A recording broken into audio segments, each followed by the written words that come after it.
One of the best, most effective things that we can all do to improve our finances is to stay out of dumb, excessive consumer debt. That's it. Stay out of dumb debt.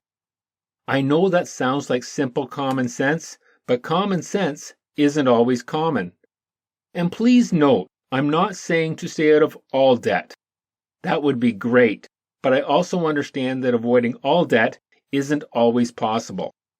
For example, it's pretty hard for most people to buy a house or buy a condo without taking on a mortgage, which is definitely a form of debt.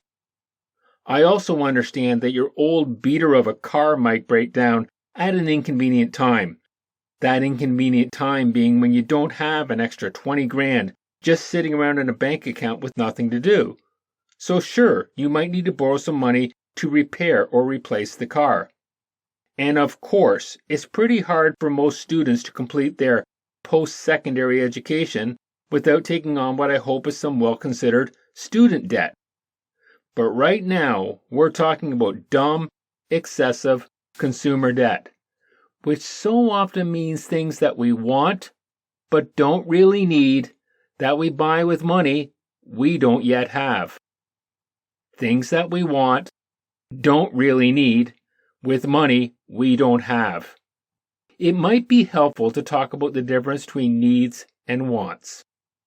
A need is something you can't really get by without. Things like food, shelter, clothes, transportation, maybe your phone or a laptop. A want is more of a desire, a nice-to-have thing.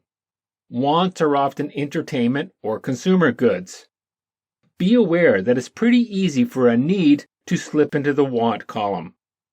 For example, we all need food, but do we need to get it at a restaurant 4 times a week? We may need transportation, but do we need a fancy expensive car or even a car at all? Being honest about what we really need versus what we want can be a very helpful step towards avoiding dumb, excessive consumer debt.